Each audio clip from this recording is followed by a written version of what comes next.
जय श्री राम। जय गुरुदेव। रोज की तरह प्रार्थना करते हैं और सत्र को आरंभ करते हैं। प्रार्थना के लिए आंखें बंद करें, हाथ जोड़ लें। एक लंबी गहरी श्वास लें।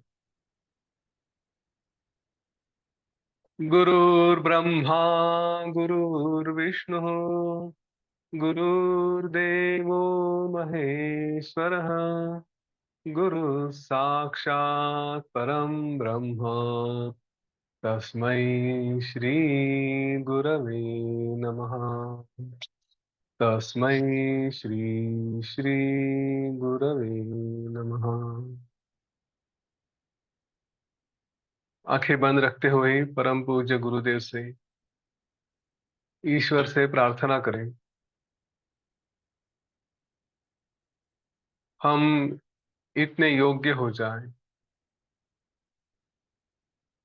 कि यह ज्ञान हमें आसानी से साध्य हो सके, मिल सके। यही ज्ञान हम दूसरों को भी बांट सके। हमारे इस कार्य में कोई बाधा ना आए। निरंतर सतत यह ज्ञान यज्ञ चलता रहे।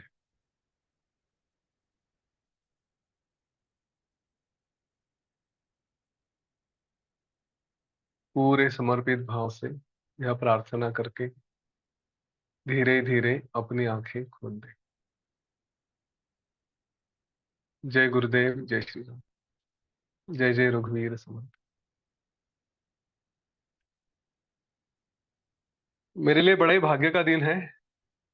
आज 10 जून 2025 मंगलवार। संयम दो ये कोर्स के लिए बेंगलोर आश्रम में आया हूँ और यहीं पे आश्रम से योग वासिष्ठ का सेशन लेने को मिल रहा। इससे और कोई भाग्य की बात नहीं हो सकती, है ना? और क्या चाहिए? तो ठीक है, हम आगे चलते हैं। योग वशिष्ठ, इसमें हम निर्वाण प्रकरण देख रहे थे और निर्वाण प्रकरण का उत्तरार्ध हमने देखना आरंभ किया। उसमें पाषाण आख्यान चल रहा है। पाषाण आख्यान में हमने देखा वशिष्ठ ऋषि ने बताया कि वे कभी आकाश में ध्यान करने के लिए गए। उनकी एक कुटिया वहां पे उन्होंने बनाई और 100 वर्ष के ध्यान के बाद वो बाहर आए। उन्होंने वहां पे किसी एक स्त्री की आवाज सुनी और फिर वो स्त्री से मिले। उस स्त्री ने कहा कि उसका एक किसी पृथ्वी पर लोकालोक पर्वत पे एक शिला है। उस शिला के अंदर उसका अपना ब्रह्मांड है। उस ब्रह्मांड का जो रचयिता है, उसने इस स्त्री को, विद्याधरी को निर्माण किया था, लेकिन उसका उसके साथ विवाह नहीं किया। इस स्त्री को लगा कि उन्होंने विवाह के लिए उसे निर्माण किया था और चूंकि उसके पति ने उसकी तरफ ध्यान नहीं दिया, ऐसी उसकी शिकायत थी। तो इसलिए अभी काफी समय के बाद उसे वैराग्य आ गया और उसने वशिष्ठ ऋषि से विनती की कि वो उसके साथ उस ब्रह्मांड में जाए और उस जो पुराण पुरुष था उसको और इसको भी आत्मज्ञान दे। जब वशिष्ठ ऋषि उस ब्रह्मांड में पहुंचे, तब वहां के जो भी ये ब्रह्मा थे, जो पुराण पुरुष थे, उन्होंने बताया कि ये तो स्त्री मतलब वासना शक्ति की देवी है।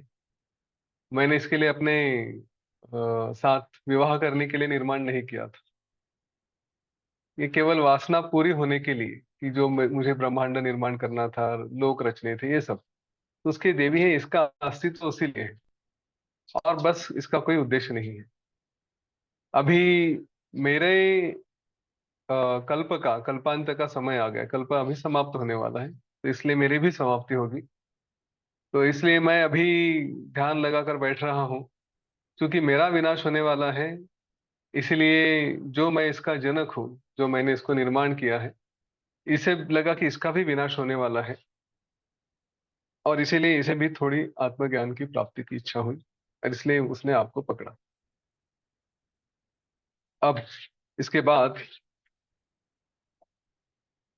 उस ब्रह्मा ने कहा कि वशिष्ठ जी, अब मेरा अंतिम समय आ गया है, और अब मैं अपने आप को और ये सारे मेरे ब्रह्मांड को नष्ट करने जा रहा हूँ। अभी आप अपने स्थान पर चले जाइए। तो वशिष्ठ ऋषि ने वो सब देखना आरंभ किया, और उन्होंने बताया कि वो ब्रह्मा जी तो अंतर्धान हो गए। जैसे कोई दिया होता है, उसमें से तेल निकल गया तो दीपक जैसे अपने आप बुझ जाता है, वैसे ही वो अंतर्धान होने लगे। जब वो ब्रह्म पद में निर्माण हुए, तो 12 सूर्य आकर उन्होंने उस उनके ब्रह्मपुरी को, पहले तो सब जगत को जला डाला था, अभी जो इनका ब्रह्मलोक था, ब्रह्मपुरी कहेंगे उसको, उसको जलाने लग गए। और सब कुछ वहां पे जलने, पूरी ब्रह्मपुरी ही जल गई। फिर उसके बाद वो सूर्य भी ब्रह्मा के जैसे पद्माकर पद्मासन में आकर बैठ गए। और उसके बाद धीरे धीरे वो भी समाप्त हो गए, उनका भी निर्वाण हो गया। जब सूर्य चले गए, तब समुंदर ने अपना तूफान मचाना शुरू किया, और उन्होंने फिर ब्रह्मपुरी को ढक लिया। वहां से भी बड़े बड़े तरंग उछले, और सब कुछ जो था वो पूरा जलरूप हो गया। तब एक पुरुष आकाश से निकला, और उसको जब इन्होंने देखा, वशिष्ठ ऋषि ने, तो उन्होंने देखा कि उसका आकार ये भयानक श्याम वर्ण जैसा कृष्ण आकार था, काले रंग था। उसने सभी को ढक लिया।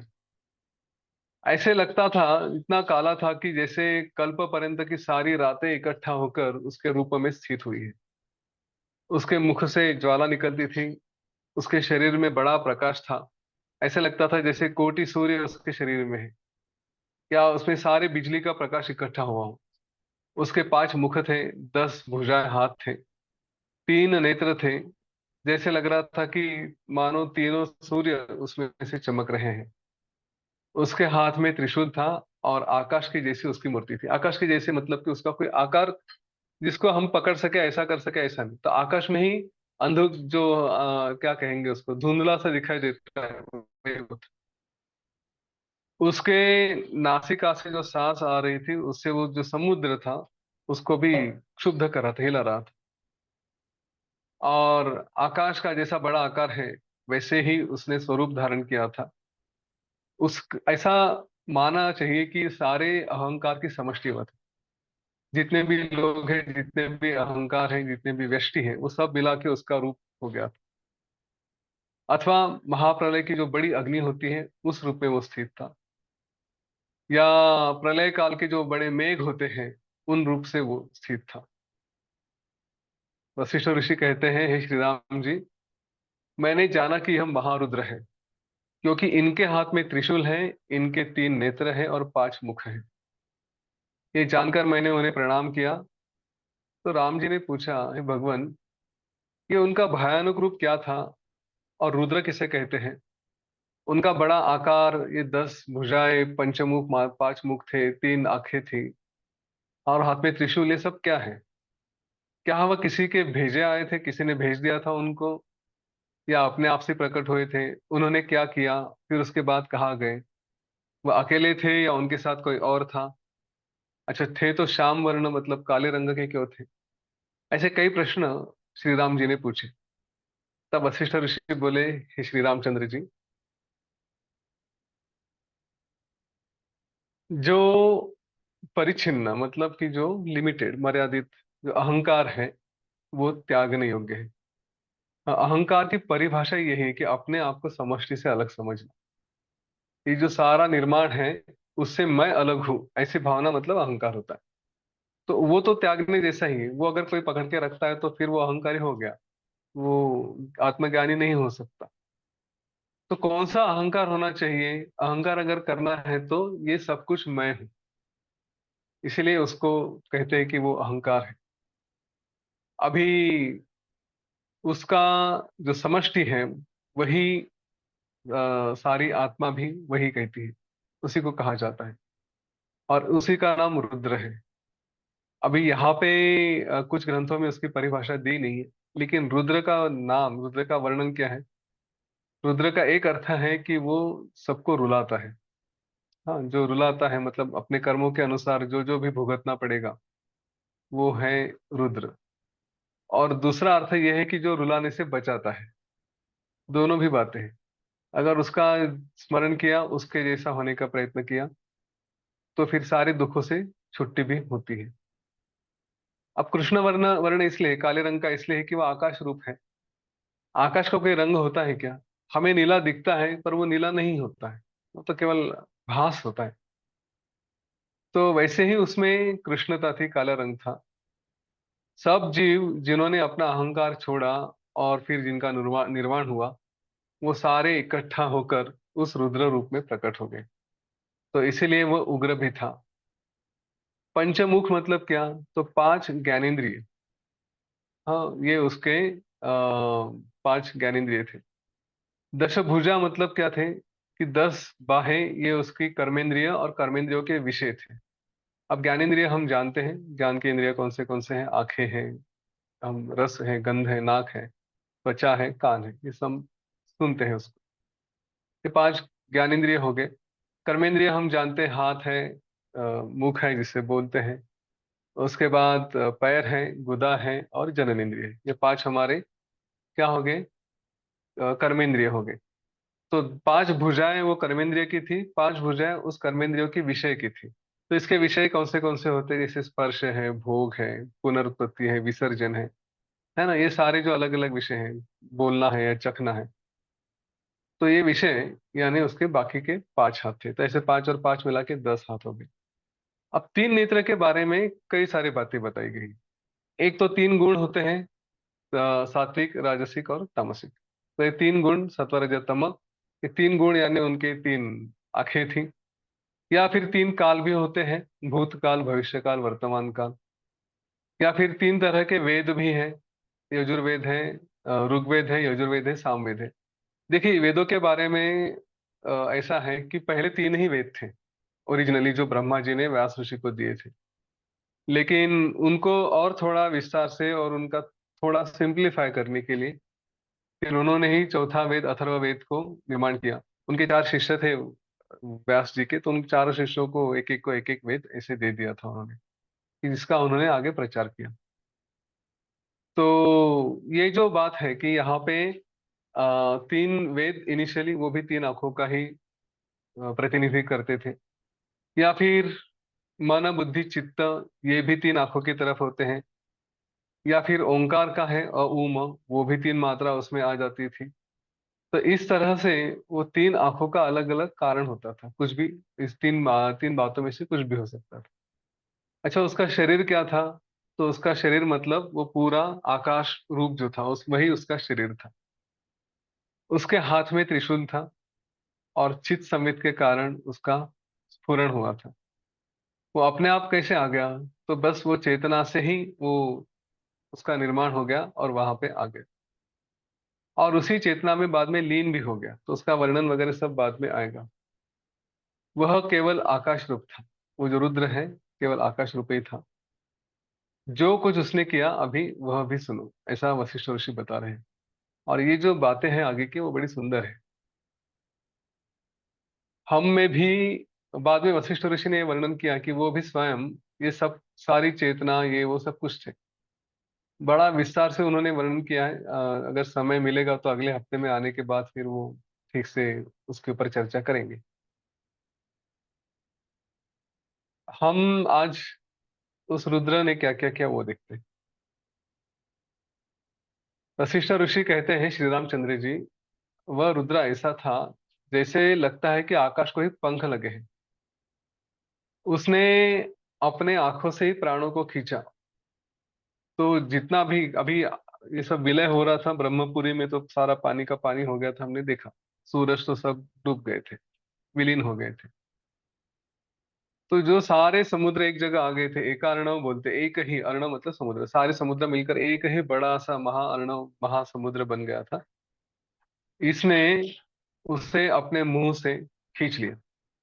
तो सारा का सारा पानी वो उसके मुख में प्रवेश कर लगा। और उस रुद्र ने वो सारा पानी, सारा जल था, एक साथ उसको निगल लिया। पूरे उस निर्माण में कहीं पर भी जल का, पानी का एक अंश भी देखने को नहीं मिला। केवल शुद्ध आकाश रह गया था। ना वहां पे कहीं पृथ्वी दिखती थी, ना अग्नि दिखता था, ना वायु था, ना कोई और तत्व था। बस एक आकाश ही वहां पे दिखता था। जैसे उज्जवल मोती होता है वैसे ही उज्जवल आकाश दिखता था, और बाकी कुछ नहीं। तो पांच तत्वों में से केवल आकाश बचा था। पांचों बाकी चार जो तत्व हैं, पंच महाभूत है, वो कौन से हैं? कि पृथ्वी है, जल है, वायु है, अग्नि है। इनमें से कोई न था, केवल आकाश बचता। और उसमें फिर तीन भाग थे।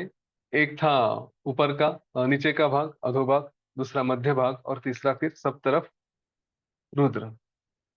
तो वो रुद्र जो है आकाश वाला, वो दूसरा भाग था। और फिर तीसरा भाग उन्होंने कहा केवल ऊपर जो कुछ बचा है वो। और अगर कुछ बाकी इससे है, चौथा भाग अगर कहा जाए, तो वो था चिदाकाश, जो सर्वात्मा था। और कुछ भी नहीं वहां पे दिखाई पड़ता था। तब श्री राम जी ने पूछा, हे भगवान, इस ब्रह्मांड के ऊपर और उसके ऊपर क्या है, सो कहिए। मतलब ब्रह्मांड की रचना कैसी है? अभी हमने उत्पत्ति प्रकरण में ब्रह्मांड की रचना सुनी है। वशिष्ठ ऋषि ने उसी का वर्णन किया। उन्होंने कहा, ये जो ब्रह्मांड का आकाश है, हम जो देखते हैं ब्रह्मांड, इसके ऊपर 10 गुना जल है। हाँ, जहां तक हम आकाश देखते हैं उसके बाद 10 गुना जल है। तो जितनी आकाश की लंबाई होगी उसके बाद 10 गुना जल। उसके बाद जल के ऊपर उसके 10 गुना अग्नि है। अग्नि के 10 गुना ऊपर फिर वायु है। और उसके फिर से 10 गुना ऊपर आकाश है। तो जैसे 10 मीटर है तो उसके ऊपर 100 मीटर, उसके बाद 1 किलोमीटर, उसके बाद 10 किलोमीटर, इस तरह से वो सब अपने अपने स्तर बनते गए। अब प्रश्न ये आता है, श्री राम जी ने पूछा, ये जो वर्णन किया आपने, पानी है, उसके ऊपर जल है, आकाश है, वगैरह सब, ये है किसके ऊपर? क्योंकि ब्रह्मांड की अगर तुलना का एक विचार किया जाए तो वो तो पूरा खाली है। ऐसा थोड़ी है कि बाहर जाके कुछ है और उसके ऊपर ये बना हुआ है करके। अभी और हमने देखा भी नहीं। कहीं कहीं पुराणों में ये कल्पना है कि ये हिरण्यगर्भ है, मतलब सोने का अंडे जैसा है। तो कहीं पे पूरा सोना है और उसके अंदर, उसके ऊपर फिर ये सब लगा हुआ है। तब वशिष्ठ जी बोले, श्री रामचंद्र जी, ये तत्व पृथ्वी के ऊपर स्थित है। इसका योग वशिष्ठ में कहीं और भी इसका वर्णन अलग तरह से किया है, वो भी मैं आपको बता देता हूँ। वहां पे ऐसा कहा है कि इस केवल गुरुत्वाकर्षण का खेल है। जैसे पृथ्वी के ऊपर समुद्र है, तो पृथ्वी घूमती रहती है, वैसे तो पृथ्वी के लिए ऊपर नीचे आकाश में कोई जगह नहीं। इसका कोई अर्थ ही नहीं बनता ना, पृथ्वी का ये पोर्शन नीचे है और वो पोर्शन ऊपर है, हम इसे कैसे कह सकते हैं? जब किसी पूरे खाली जगह में कुछ है, तो खाली जगह में ऊपर और नीचे ऐसे कंसेप्ट ही नहीं है। लेकिन फिर भी पृथ्वी को समुद्र चिपक के है, पृथ्वी ने उसको पकड़ के रखा। ऐसा नहीं होता ना कि समुद्र हवा में उछल के गिर जाता है, कहीं चला जाता है। या हम भी पृथ्वी पे चिपक के हैं। तो ये जो गुरुत्वाकर्षण है, यह शक्ति भी ब्रह्मांड में भी है। और ब्रह्मांड में ही वो इन सारी शक्तियों के कारण उसके बाहर भी पानी को, वायु को, अग्नि को, इस सबको पकड़ के रह सकता है। तो पृथ्वी के तरफ उनका आकर्षण है, ये उसका थोड़ा आशय है। बाकी जो साइंस जानते हो तो जानते हैं कि सब जगह केवल गुरुत्वाकर्षण ही होता है। जितने गुरु रहे या फिर शनि रहे या जो भी है, इन सब में तो एक दूसरे के बीच में ग्रेविटेशनल फोर्स बोलते हैं उसको, वो होता ही है। श्री राम जी ने पूछा, अगर ये पृथ्वी की बात कर रहे हैं, तो ये सारे के सारे पृथ्वी भी, ये तो निराधार ब्रह्मांड है। अब ये किसके आश्रय से स्थित है? इनको किसका सपोर्ट मिलता है? मतलब कोई गेंद है, उसको पकड़ के रखना ठीक समझ सकते हैं। और गेंद को सपोर्ट क्या है? तो हमारी उंगली पे है या किसी डंडी पे है, तो वो गेंद है उसके ऊपर। लेकिन ये सारा ब्रह्मांड जिसमें सब कुछ हवा में लटक रहा है, हवा में भी नहीं, आकाश में लटक रहा है, तो इनको सपोर्ट क्या है? किसके आधार से चल रहे हैं? ये जो सब चल रहे हैं, इधर उधर घूम रहे हैं, वो कैसे होते हैं? और ये नष्ट भी कैसे होते हैं? तब वशिष्ठ जी ने कहा, श्री रामचंद्र जी, मुझे ये बताइए कि आकाश में जो बादल आते हैं, मेघ आते हैं, वो किसके आधार से हैं? बादलों को कोई पकड़ के रखता है क्या आकाश में? नहीं, वो बस अपने आप ही आते हैं। तो वैसे ही सूर्य चंद्रमा ये किसका आश्रय है, किसके किसने इनको पकड़ के रखा है? तो जैसे ये आकर्षण पृथ्वी के आकर्षण से है, वो संकल्प से है, वैसे भी ये ब्रह्मांड भी केवल संकल्प से है। मतलब कि उस ब्रह्मा की इच्छा, उसने अपना ब्रह्मांड निर्माण किया और उसके अंदर सब कुछ हो गया। वो ब्रह्मा की इच्छा भी कैसे हो गई, तो खुद ब्रह्मा कहाँ से आ गए? तो बस वही जो हम बार बार उत्तर सुनते आ रहे हैं कि इसी परब्रह्म में, इसी चैतन्य में कभी तो एक छोटा सा अहंकार का स्फुरण हुआ कि मैं कुछ हूँ। और मैं वो कुछ हूँ से जैसे ही वो अहंकार जागृत हो गया, उसने अपने आप को अपने रूप से अलग किया, और फिर वो ब्रह्मा बनकर उसने ये सब कुछ निर्माण किया। तो केवल ये संकल्प का ही कारण है और कुछ नहीं। स्वप्न की सृष्टि कैसे होती है? स्वप्न में जो भी देखते हैं वो कैसे आता है? वो तो हमारे जो संकल्प होते हैं, मन में जो भी इच्छा व्यक्त होती है, उसी से वो हम स्वप्न देखते हैं। तो उसमें जो कुछ भी है उसको कौन पकड़ के रखता है, उसका सपोर्ट क्या है? कुछ नहीं होता। वही ऐसे ही स्पेस में आ जाते हैं। तो ये सारे जो संकल्प हैं, ये सारी संकल्पनाएं हैं, वो केवल आत्मा से ही है। और इसीलिए ये सारा जगत और तत्व भी आत्मसत्ता के कारण ही है। इनका ठहरना गिरना ये भी आत्मा के ही कारण है। जैसे चित्त का कुछ स्पंदन हुआ और फिर नीति हो गई, वैसे ही है। इस प्रकार इसका गिरना है, इसका ठहरना है, इसका नाश होना, ये भी सब इसी प्रकार है। वास्तव में अगर देखा जाए तो उस परम स्वरूप में कुछ भी अलग नहीं है।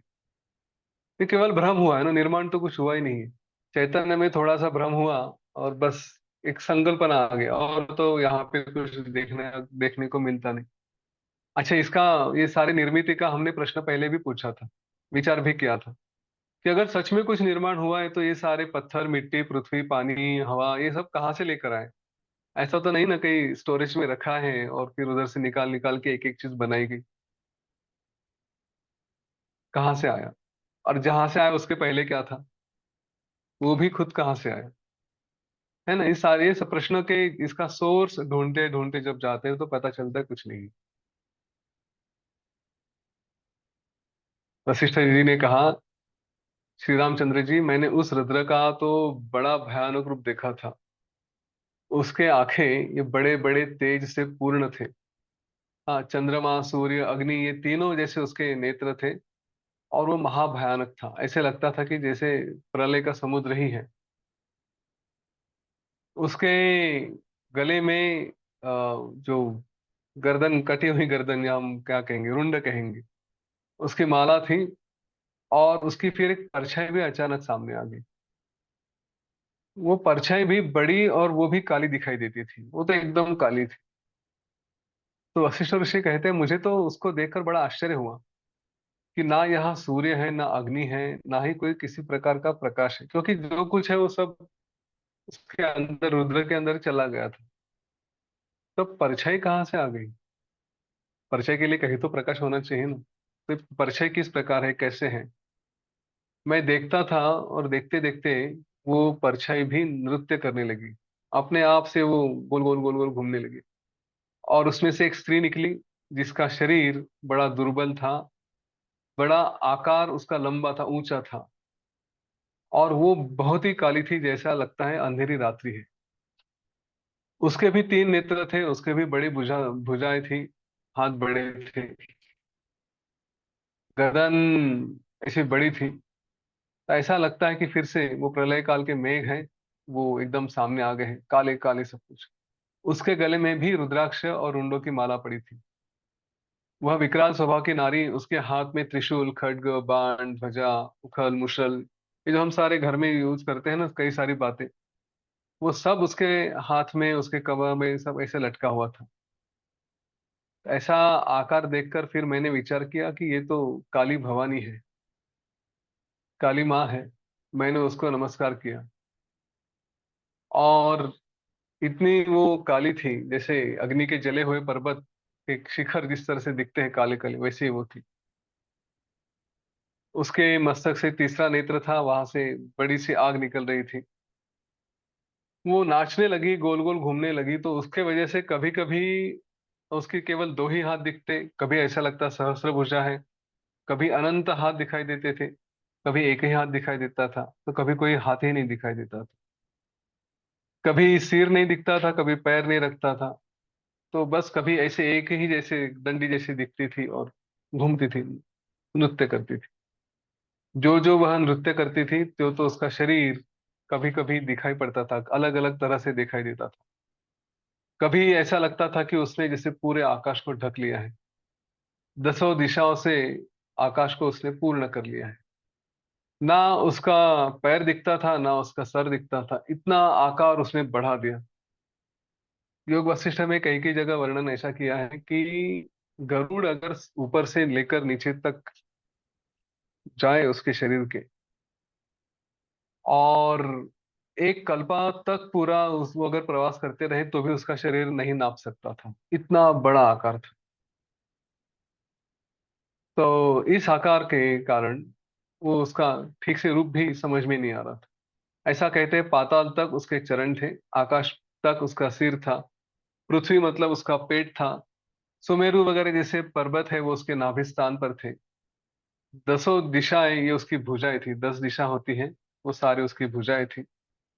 ऐसा लगता था कि वो प्रलय काल की मूर्ति वहां पर आ गई है। बड़े बड़े पर्वत की कंदराएं, मतलब जो गुफाएं होती हैं उसकी वैसे नासिका थी। लोकालक पर्वत ये उसके हाड हड्डियां थी। कंठ में नदियों की माला थी जो हिलती थी। वरुण कुबेर ये सारे देवताएं, वो उनके जो सिर होते हैं वो उनकी माला उसके गले में थी। देवताओं की भी सर के माला उसके गले में आ पड़ी थी।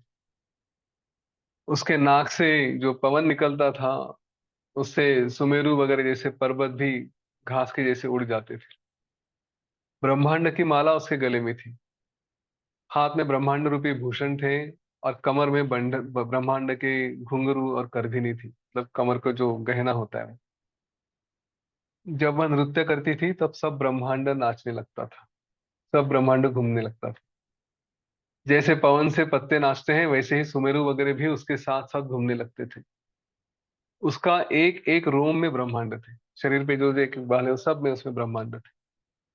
उसके कानों में जैसे धर्म अधर्म की मुद्राएं थी। बड़े बड़े कान, बड़ा बड़ा मुख था, मानो संपूर्ण ब्रह्मांड को भक्षण कर लेगी, इतना बड़ा मुख। धर्म अर्थ काम मोक्ष ये उसके स्तन थे। उन स्तनों में चारों वेदों और शास्त्रों के अर्थ रूपी दूध निकलता था। जगत की सब मर्यादा मुझे उसमें दिखाई दी, ऐसा वशिष्ठ ऋषि कह रहे हैं। उसके नृत्य करने से ब्रह्मांड और अस्तांचल आदि सारे जो पर्वत जो सब कुछ थे वो तृणों के जैसे नृत्य करते थे। सब कुछ उलट पुलट होता हुआ दिखाई देता था। उसके शरीर में आकाश, ऊपर पृथ्वी थी, तारामंडल, सिद्ध, देवता, विद्याधर, गंधर्व, किन्नर, दैत्य, स्थावर, जंगम सब उस शरीर में दिखाई देता था। ऐसा लगता था कि सारे ब्रह्मांड के वो आदर्श हो गए। और भुजाओं के उछलने से चंद्रमा की जैसे उसका नखों का प्रकाश होता था। इतना वर्णन उसका किया है, पूछिए मत। हे श्री रामचंद्र जी, उस इस तरह से उस शरीर देवी के शरीर में मुझे अनंत दृष्टि दिखी। और इस अनंत सृष्टि को कहीं इकट्ठी, कहीं भिन्न भिन्न, कहीं एक सी, कहीं अलग अलग कार्य होने वाले ऐसे कई सारी सृष्टियां देखी। ऐसा लगता था कि जैसे ब्रह्मांड का जो ब्रह्मांड रूपी रत्न है वो ऐसे एक डिब्बे में रखे हैं, और ये काली उस डिब्बे जैसे है कि इसके अंदर ही सब कुछ है। मुझे इससे बड़ा आश्चर्य हुआ। ये समझ में आ गया कि वो भैरव था, और ये भैरवी उसकी शक्ति थी। दोनों मुझे विशाल काय मतलब बड़े बड़े दिखाई पड़े। यह नित्य शक्ति सर्वात्मा थी, परमात्मा की क्रिया शक्ति थी, और विश्व को अपने आप में जानती थी। इस प्रकार मैंने रुद्र और काली भवानी को देखा। एक बात यह भी देखें, वशिष्ठ ऋषि ने कहा है, जो मेरे पास अभी रेफरेंस है उसमें नहीं है लेकिन किसी और किताब में लिखा है, कि ये जो काली का नाच चल रहा था ना, जिस तरह से घूम रही थी, और सारे ब्रह्मांड उसमें गोल गोल गोल गोल गोल गोल घूम रहे थे, सारे लोग भी उसमें थे, उसने कहा, अच्छा हुआ मैं बाहर स्थित था। वशिष्ठ ऋषि ने कहा, अच्छा हुआ कि मैं इससे बाहर था और मैं उसको केवल घूमते हुए देख रहा था। मतलब मैं साक्षी भाव से देख रहा था, मैं उस घूमने का पार्ट नहीं था, उसका हिस्सा मैं नहीं था। जरा विचार करिए, हमारा जीवन भी ऐसा ही है ना। पता नहीं कितनी बातों के लिए कहाँ कहाँ घूमते रहते हैं। वो काली जो है, उस स्त्री जैसी ही थी, वासना का स्वरूप, वही सब निर्माण करती थी। उसका आगे बड़ा सुंदर वर्णन किया है, वो देखेंगे हम लोग। पर हम उसी वासना के कारण इस दुनिया में घूमते रहते हैं। अच्छा, एक ही जन्म होता है ऐसी बात नहीं, एक बार आ गया, दो बार आ गया, पता नहीं कितने बार आते रहते हैं यहाँ पे। ये जो सब कुछ चलता है, ये जो घूमना हो रहा है, उसको अगर हम थोड़े साक्षी भाव से देखें, जब हम ध्यान वगैरह करते हैं तो थोड़ा अपने आप को भी देखें कि क्या चल रहा है, किधर किधर घूम रहे हैं, मन किधर घूम रहा है। हमने तो ये भी देखा है कि मन में विचार आते हैं, वो भी कुछ निर्माण जैसे ही है। तो ये सब कुछ जो हमारा चलता है, हम जो इधर उधर भागते रहते हैं, वो क्या है ना, घूम रहे हैं। तो वशिष्ठ जैसे अपने आप को ये सारे अपने से ही डिटैच करें और देखें कि हम क्या हो रहा है हमारे साथ। ये जो हमारे अंदर सब उथल पुथल हो रही है ना, उसको ठीक से फिर हम देखें तो थोड़ा आनंद होगा कि चलो इसका भाग नहीं है, उससे बचे हैं। फिर वशिष्ठ ने कहा, रुद्र के सिर पे जो जटा थी वो मोर पंख के जैसी थी।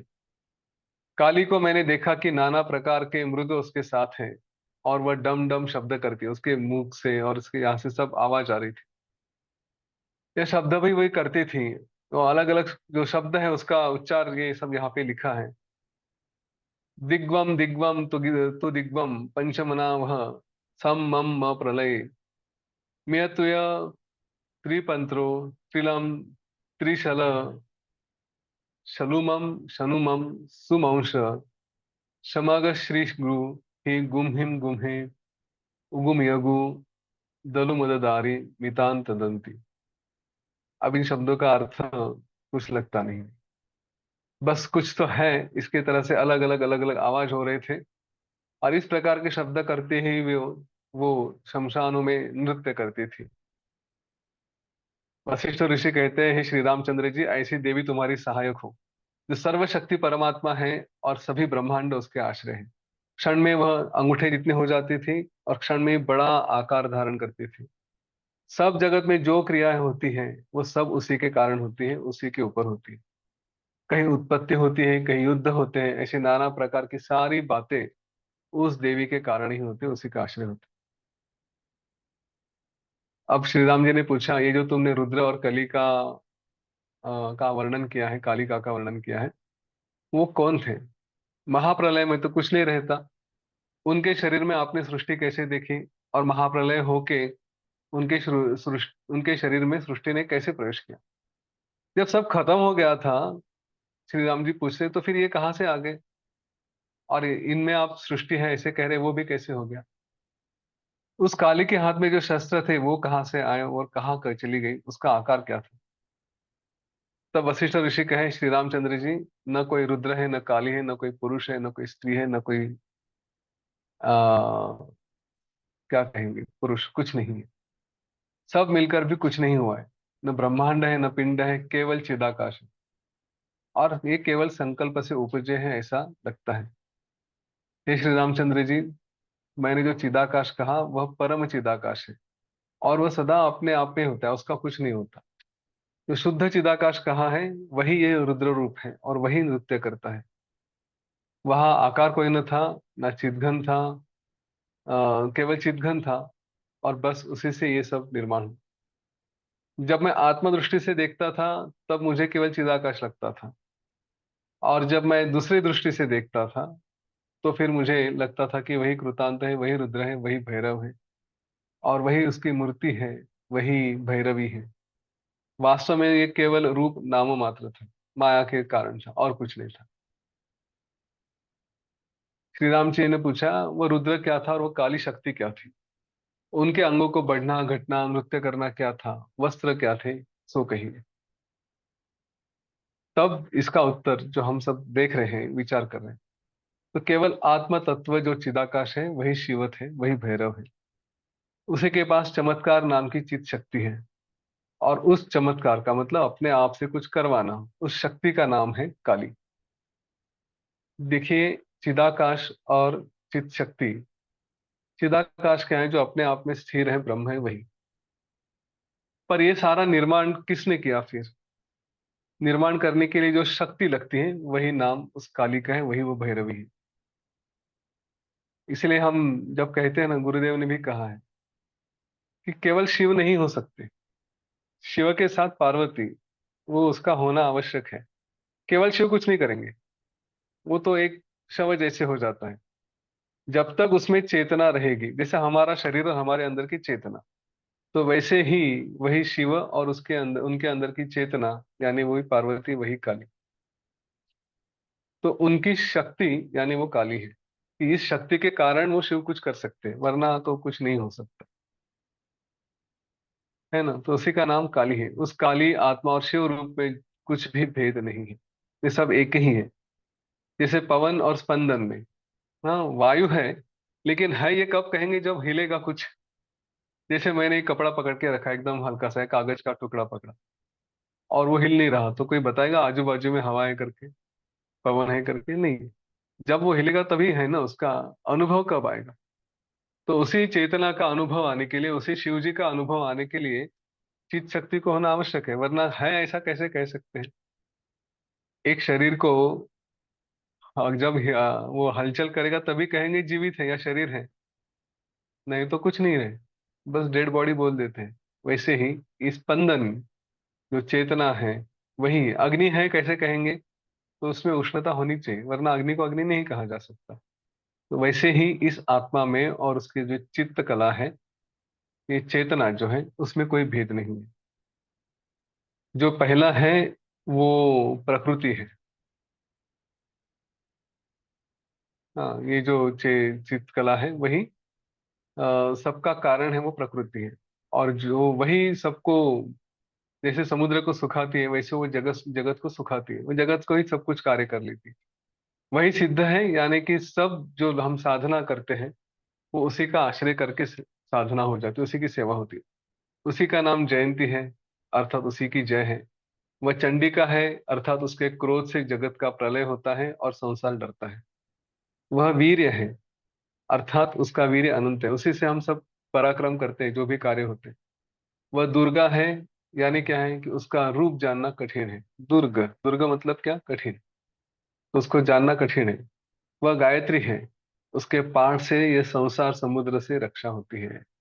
गायत्री का जप करते हैं, पाठ करते हैं, तो इसी संसार में हम बच जाते हैं। वह सावित्री भी है, मतलब क्या है? सारे जगत का वो पालन करती है।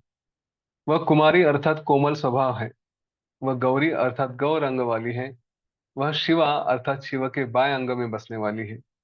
वह विजया अर्थात सब जगह होती है। वह सुशक्ति है, आत्म अद्वैत आत्मा में उसने विलास रचा। और उसकी जो क्रियाएं हैं, तामसिक, राजसिक, सात्विक, वो सारी क्रिया जो होती हैं वो उसी से होती है। ये सब क्रिया शक्ति की संज्ञाएं कही गई है। जो हमने अलग अलग नाम से ना, उसके अलग अलग नाम है, वैसे तो वो एक ही है। अब उसके जो शस्त्र वगैरह हैं, और वो छोटी होती है, बड़ी होती है, उसके बारे में भी वशिष्ठ ऋषि बता रहे हैं। उन्होंने कहा है, श्री रामचंद्र जी, वह जो नृत्य करती थी वही क्रिया है, मतलब हमारे जीवन में जो भी कुछ एक्शन हो रही है, ये उसी का नाचना है। इसीलिए मैंने कहा कि वशिष्ठ ऋषि जो बाहर से देख रहे थे, जो उस सब जो हमारे जीवन में हो रहा है, इधर उधर हम कार्य कर रहे हैं या घूम रहे हैं, हम वो भाग नहीं है। केवल वशिष्ठ ऋषि ने कहा कि उसका भाग नहीं, होते देख रहे थे।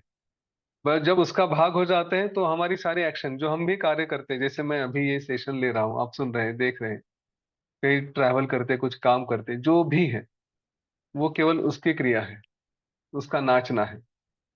वह क्रिया सात्विक, राजसिक और तामसिक तीन प्रकार की होती है। हम तो जानते हैं हमारे कृत्य कैसे होते हैं।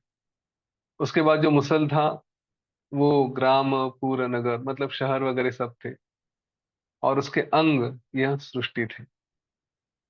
जब उसका शिव से व्यतिरेक होता था, मतलब शिव जी से थोड़ी दूर होती थी, तब उसका अंग एकदम बढ़ जाता था। और जब वो शिव की ओर जाती थी तब उसका अंग छोटा हो जाता था। इस वाक्य का अर्थ समझ में आ रहा है कि शिव जी मतलब आत्म तत्व है। तो जब भी ये हमारा स्वरूप शिव जी से दूर जाने लगेगा, तो फिर तो अहंकार बढ़ने लगता है, हमारा कार्य बढ़ने लगता है, हम फिर पता नहीं बहुत बिजी हो जाते हैं, ये करेंगे वो करेंगे, ऐसा सब कुछ होने लगता है। और वही अगर हम शिव जी की तरफ चलने लगे तो क्या होता है, धीरे धीरे धीरे धीरे अपने आप में जाने लगेंगे तो हमारे कार्य स्वरूप वगैरह सब कम हो जाते हैं। ये तो हम कितनी दुनिया बड़ी करके रखते हैं ना, कितने एक्शंस और कितना सब करके रखते हैं। और ये विशेष करके मन में ज्यादा होता है, चिंताएं होती हैं, समस्याएं होती है, उसी का विचार करते रहते हैं। वो सब छोड़े, शिव जी के साथ रहने लगे तो फिर जो आवश्यक है वो कार्य हम जरूर करेंगे, लेकिन इतना तामझाम, इतना दिमाग तकलीफ नहीं देंगे हम लोग। सही है ना? तो यहाँ आत्मा की काली शक्ति की क्रिया, इसका वर्णन मैंने तुम्हें सुनाया, ऐसा वशिष्ठ ऋषि कहते हैं। ये आत्मा की काली शक्ति, इसका वर्णन और विस्तार से है, समय मिलेगा तो मैं उसको फिर से स्पर्श करूंगा। फिर शिव जी, वशिष्ठ ऋषि ने कहा, अभी मैं आपको शिव जी का वर्णन करता हूँ। शिव जी का वर्णन क्या करना है, वो तो शब्दों के परे है, वाणी से अतीत है। फिर भी मैं जो कुछ कहता हूँ वो बस केवल है, वह परम शुद्ध है, निर्मल है, अच्युत है। अच्युत का अर्थ क्या है कि जो अपने स्थान से हिलते नहीं, एक ही जगह है। तो उसमें कुछ हुआ ही नहीं, जो कुछ हुआ वो क्रिया शक्ति के कारण ये जगत निर्माण हुआ ऐसा दिखाई देता है। जब वह अपने अधिष्ठान की ओर दिखता है तो अपना स्वरूप देख पड़ता है। तो क्या है, शिव जी जो अपने आप में देखने लगते हैं तो उनका अपना स्वरूप दिखाई देता है। इसका नाम, वो जो देवी थी, इसका नाम काली इसलिए है कि वह कृष्ण रूप है। जैसे आकाश के ऊपर काला लगता है, वैसे ही ये आकाश उसका शरीर है। आकाश निराकार है, वैसे ही काली भी निराकार काले रंग से भासती है, ऐसे ही दिखाई देती है। इसका आकाश के जैसा शरीर शरीर है, इसका नाम भी काले शरीर ही रखा है। और काली का अर्थ जगत के नाश का भी है। यह जब स्वरूप की ओर जाती है, मतलब अपने आप की तरफ, मतलब शिव जी की तरफ जाती है, तब ये जगत का नाश करने वाली है। हमारा जगत, थोड़ा इसको मेडिटेशन के एंगल से देखें। हमारी जो भी दुनिया है, जो भी हमारा निर्माण है, उसका नाश कैसे होगा? हम उसको छोड़ दें। जो नहीं है उसका तो नाश हो गया ना हमारे लिए। अगर विश्वास नहीं हो रहा तो अपने दोस्तों को, बचपन के टीचर्स को, इनको उनको याद करें। जो याद आते हैं वो याद आए इसलिए उनका अस्तित्व है। जब याद ही नहीं कर रहे थे, उनका स्मरण ही नहीं कर रहे थे, तो हमारी दुनिया में वो थे ही नहीं। हमारे मन में, हमारे अस्तित्व में उनका कोई अस्तित्व था ही नहीं। अभी बोला बच्चे, बचपन के एक दोस्त को याद करो, तो अभी याद आ गया, वरना कोई था ही नहीं। तो जैसे हम अपने स्वरूप की ओर जाते हैं, तो हमने जो अपना सारा निर्माण किया था, वो तो हम हमारी नजर से, हमारे मैं कहूँगा स्पेस से, हमारा जो स्कोप है उससे वो चले जाते हैं। तो जगत मतलब क्या, हमने तो, मैं, मेरा पति पत्नी, प्रॉपर्टी, बच्चे और रिश्तेदार और दोस्त और ये सब कुछ निर्माण करके रखा है। अब उनको छोड़ के मतलब ऐसा कल से जाके अपने घर वालों को डिवोर्स दे दिया, सब कुछ छोड़ के आश्रम चले गए, कहीं चले गए, ऐसा नहीं करना है।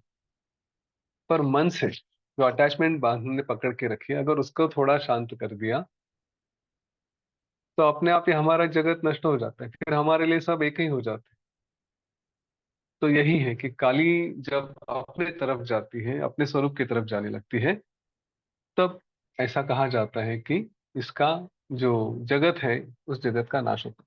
तो हमारे लिए काली मतलब क्या है, हमारे अस्तित्व के लिए काली मतलब ये हम, जो हमारी क्रियाएं हैं, हमारी कृति है, हमारी जो चंचलता है, विचार है, वह सब छोड़ के, जो शिव को, अपने स्वरूप को छोड़ के जो भी है वो हमारे लिए काली है। हमारा स्वरूप तो अपना शिव जी जैसा है ना, उसके छोड़ के जो हो रहा है वो काली। अब वो काली जब छोड़ के शिव जी की तरफ आएगी तो बराबर हमारा जग भी शांत हो जाएगा। ब्रह्मांड के लिए भी यही कहा गया है। ये थोड़ी तुलनाएं समझने का प्रयत्न करें कि किस तरह से वो ब्रह्म शिव जी और काली, और यहाँ पे हम शिव जी, हमारा जो आत्म स्वरूप है वो शिव जी, और हमारी सारी क्रियाएं यानी काली, इसकी तुलना करेंगे तो समझ में आ जाएगा। जैसे आकाश का अंग क्या है? आकाश ही है। वैसे इसका अंग क्या था? ये जगत है, क्योंकि ये स्वयं जगत रूप है। यह शक्ति चिदाकाश है, उससे कुछ अलग नहीं है। जब यह फुरती है, जब वाइब्रेट होती है, जब इसका निर्माण होता है, तब यह होता है कि जगत के जैसे लगती है। तो शिव जी से निकल कर इसने कुछ आरंभ किया, उछलने लगी, तो सारा जग निर्माण हो गया, क्योंकि क्रियाएं हमारी हो गई। यानी हम अपने आप से अलग होकर अपनी चेतना जब ये बाहर आना शुरू करती है और कुछ विचार करती है, चित्त जब हमारा जागृत हो जाता है, तो हम अपनी दुनिया बनाना शुरू करते हैं, चित्तों को अपने आप में विलीन कर लेते, शांत कर लेते हैं। तब कुछ नहीं रहता। तो जब ये शिव की ओर आती है, तब शिव रूप हो जाती है। अब वशिष्ठ ऋषि ने कहा है, श्री रामचंद्र जी, तुम्हारी चित्त शक्ति जब तुम्हारी ओर आवे, तुम्हारी ओर जब आएगी, तब तुम्हारे सारे जग के भ्रम मिट जाएंगे। इस चित्त शक्ति ने ही ये सारा जगत रचा है। अब उन्होंने कहा कि अब मैं आपको शिव क्या है, शक्ति क्या है, ये भी बताऊंगा। मेरे ख्याल से अभी हम ये इसको कल देखेंगे। 10 मिनट हमारे पास है। हम थोड़ा 10 मिनट आंखें बंद करके अपने आप में ये बात का विचार करते हैं। अपने अंदर शिव और शक्ति क्या है, वो काली कौन है, वो शिव कौन है, इसका थोड़ा विचार करेंगे। ठीक है, चलिए आंखें बंद कर लेते हैं।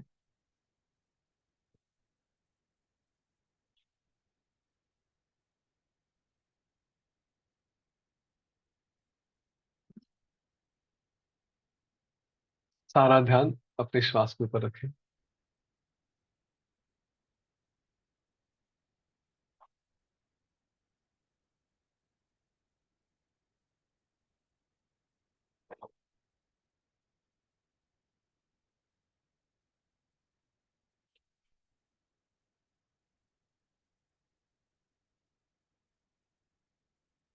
श्वास की गति को देखें,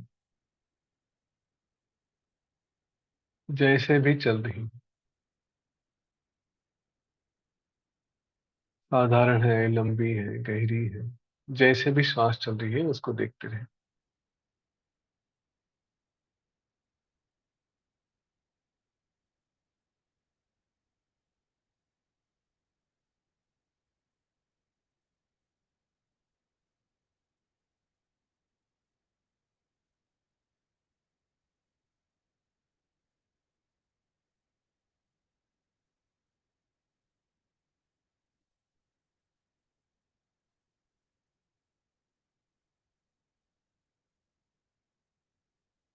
शिव और शक्ति का हम थोड़ा स्वरूप समझते हैं।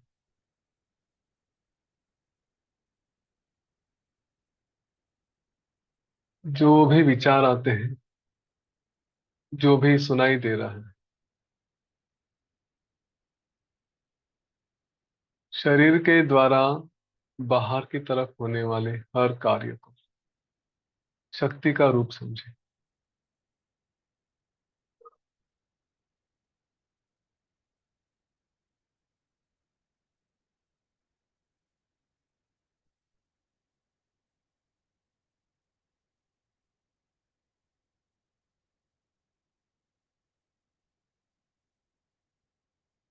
जो भी कार्य हो रहे हैं,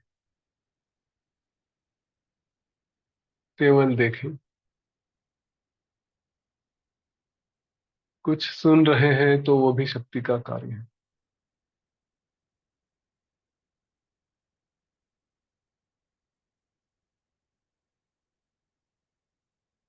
कुछ विचार आ रहे हैं तो वही शक्ति का कार्य।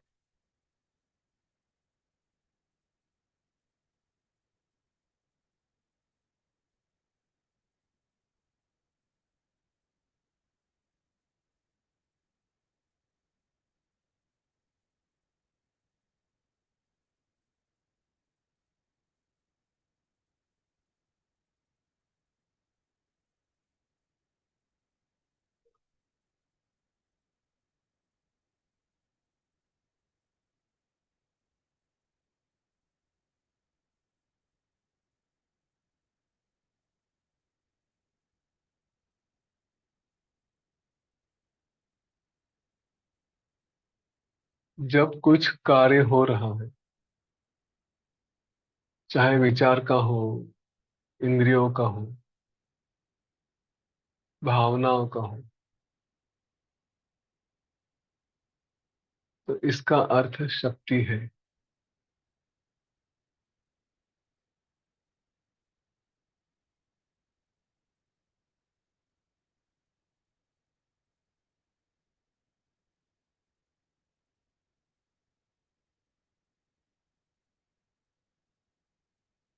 उस शक्ति को देखते रहे।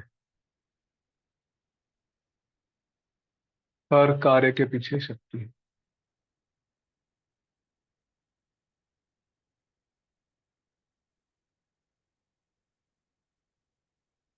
कार्य जब शांत हो जाएंगे,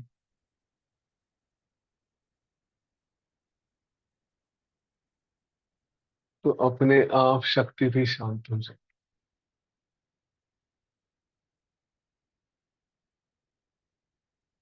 जो बचेगा वो शिव है।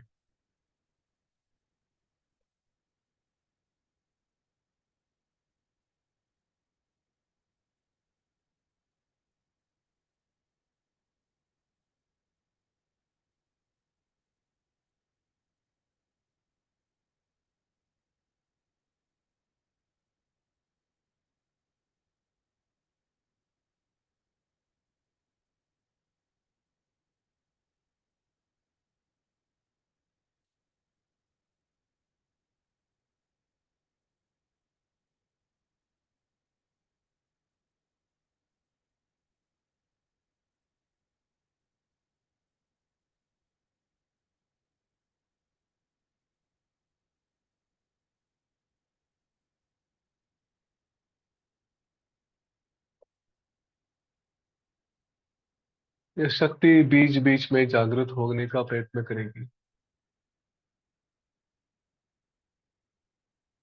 उसके कार्य को देखें, वो शांत हो गए,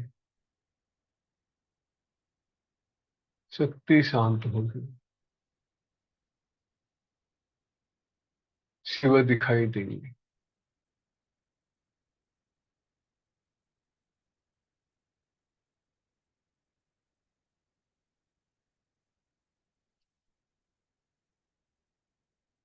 जब शक्ति जागृत होती है,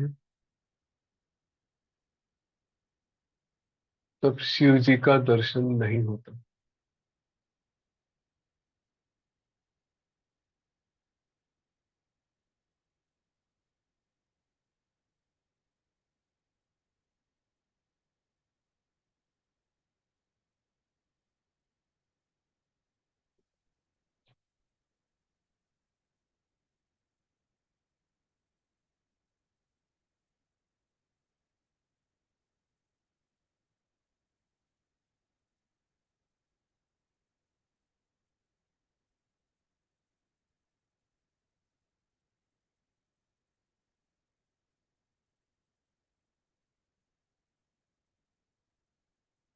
शिव जी का दर्शन कीजिए, वही हम हैं।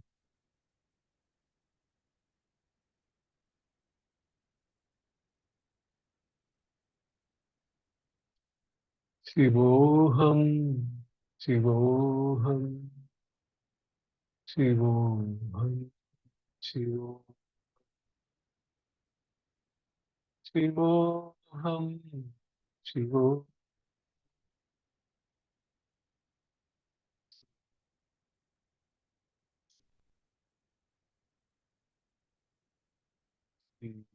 स्वरूप।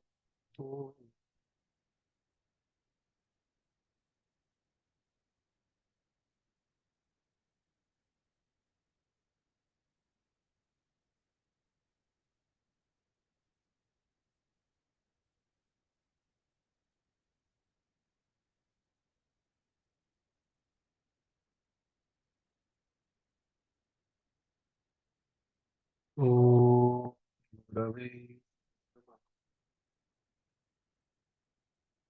ओ शांति, शांति, शांति।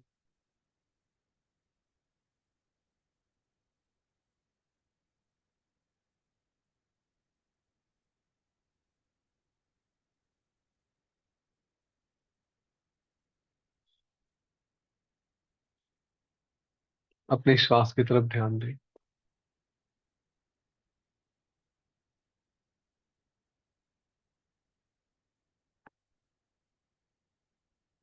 एक साधारण श्वास लें और छोड़ें।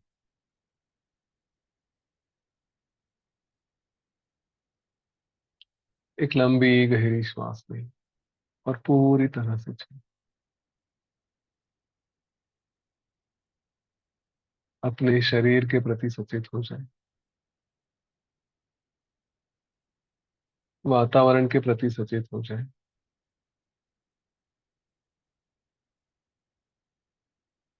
और धीरे धीरे अपनी आंखें खोलें।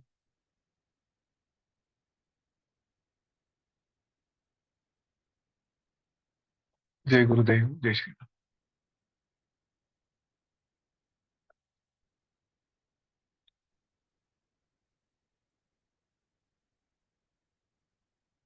ठीक है। देखिए, योग वासिष्ठ में जो वर्णन किया ना, पहले शिव जी का वर्णन किया, उसके बाद जब काली का वर्णन कर रहे थे ना, तो शिव जी का नाम भी नहीं लिया। बात समझ में आ रही ना? जब शक्ति का वर्णन होता है, काली का वर्णन होता है, तो शिव जी को हम भूल जाते हैं। तो हमको शिव जी की तरफ ध्यान देना है। चलिए, यहाँ पे रुकते हैं। अगर कुछ प्रश्न है तो हम ले सकते हैं, नहीं तो कल मिलेंगे।